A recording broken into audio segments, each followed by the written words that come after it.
But, I really do think Notre Dame's at a point where we shouldn't have to rebuild. We can reload to a certain degree. But these guys are going to have to really step up on Saturday night and, prove a point like, hey, we can fill, even though we lost these guys to the NFL graduation and so on, we can be just as good as they are. And this is their opportunity to do that. They won't have a bigger stage all year than the one they've got Saturday, unless they make it to the playoffs. And I could, and not to look ahead, but I could say when we go to Ann Arbor in week 6 or 7, whatever it is. But Michigan is, they're a top 10 team right now, but they struggled with Army. I don't know how. They struggled with Army. Yeah, they should have lost that game. Yeah. Now look, Army's no joke this year. I mean, but the bottom line, what I'm getting at is compared to this in Ann Arbor, this is it. Because this is a Georgia team that is already established. They've so far been just beating the shit out of people through a couple games in. This is a team that should have won national championship already since Kirby got there. They blew it and could possibly have had 2. So you guys won't see anybody better than them. No, this is hands down the best team on our schedule. Better than Michigan, better than SC, better than Stanford. Stanford's terrible. Yeah, exactly. They got blown out the other night by, I don't know, whoever it was. They got embarrassed. Yes. So, because, they've lost a lot of guys too. So, the way I see this going down, if we want to win this game, if we win, it's not going to be a blowout. Now, of course, if it somehow happened, would I love it? Of course I would. Oh, I'd love it. But I'm certainly not expecting that. I expect this to be a hard-fought game, and if we win, it's only going to be by 1 score. I would agree. But I don't honestly think you guys are going to win. But that's fine. You could win. That's fine. I'm just saying what we got to do to win. Yeah.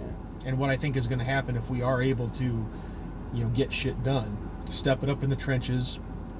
Ian Book. We've seen. I know you probably haven't watched a lot of Notre Dame football, but I know that Ian Book has the talent to get it done. He has a great arm. He has great running ability. But just 2 games. Did he write the book on quarterbacking? No. I had to. I couldn't resist. That's all right. I don't blame you, but he has the goods to get it done, is what I'm saying.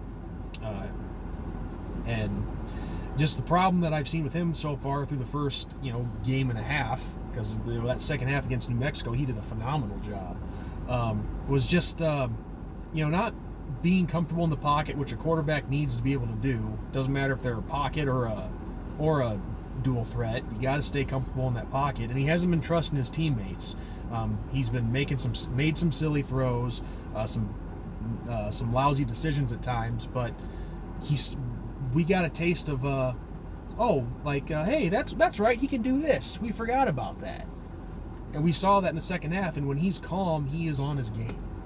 So that's what it's going to take on Saturday night. And also, unlike the New Mexico game, we have to find our rushing game. And when I say rushing, I don't mean Ian Book scrambling to pick up 20 yards because he has to. I'm talking about actually utilizing the running backs. Now, granted, we were out with Jameer Smith, who's one of our big contributors. We're going to be without Jafar Armstrong, who's the number 2 back. Well, no, he's our number 1, actually. Jameer and Jafar.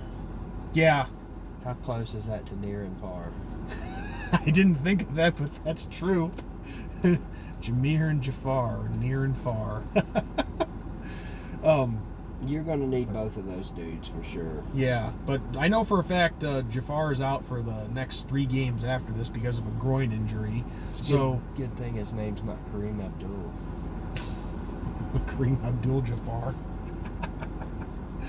But no, it's definitely going to be Tony Jones and Jameer Smith, which I think Jameer should be healthy. I can't remember why he missed New Mexico, but him, Tony Jones, and probably Kieran Williams, the young one, to get some more carries. So that's how I see this game happening. If we want to win this, it's going to be close. It'll be probably by a field goal or a touchdown, but we're not blowing them out, that's for sure. Let's quit blowing smoke here, Sean. What's the score going to be?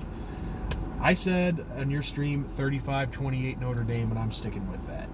Well, you got to. I'm going to stick with mine, too. I said 31-17, Georgia. Because I'm not going to say that Georgia won't put up points against us. No, if I said that we were going to shut them out, then you better get a straitjacket and put me in the loony bin. Nothing really would surprise me in this game, really, to be honest.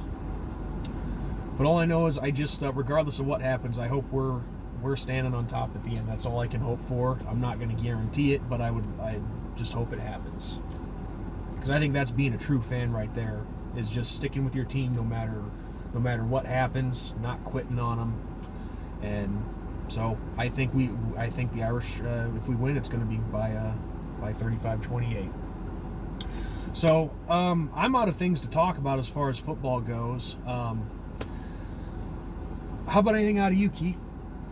I think we've about covered everything. I probably should stick to calling you by your screen name. No, that's cool. Anybody still left watching this at this point? They're bored. Yeah, well, they'd be... Normally they're bored with me after probably about 2 minutes, if that. So maybe you might actually raise the viewership duration. Who knows?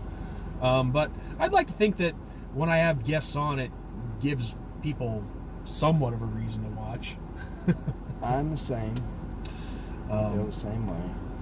But, well, anyway, Keith, this being my last night here in Greenville before I hit the road to continue my trip tomorrow, I'd like to thank you for hosting me here, and showing me around. And wish we had more to show you. Wish we'd had, wish there would have been an actual practice today. I totally screwed the pooch on that one. I forgot that Monday's not really a practice day. It's just a run day. But, you can always watch my videos. Exactly. Good luck to the Irish. But beyond that, good luck and be safe in your trip, and say hello to Magnum. I will. And so... Hell, I'll say hello, Magnum. We miss you, man. Get your ass back on camera. Well, I have a good feeling he'll be back on camera soon enough. Wink, wink, people. Wink, wink, nod, nod. So, all right, guys. On that note, that's all I have for you. And I want, again, special thanks to Big Vol Daddy here for joining me in the place where all the magic happens, at least temporarily, anyway. So, hey, Lucky Charms are magically delicious. I remember that comment from last night, but I got to tell you, man, Golden Grams were my thing growing up. So the Lucky Charms thing means nothing to me. And honestly, people who like Fruit Loops, if they like Fruit Loops so much, then they must be one. That's how I see it. So on that note, everyone, for Big Vol Daddy, this is ND Sean 45 signing off. And as always, I say to all of you, God bless. And for you, go Vols. Screw y'alls, and go Irish, baby!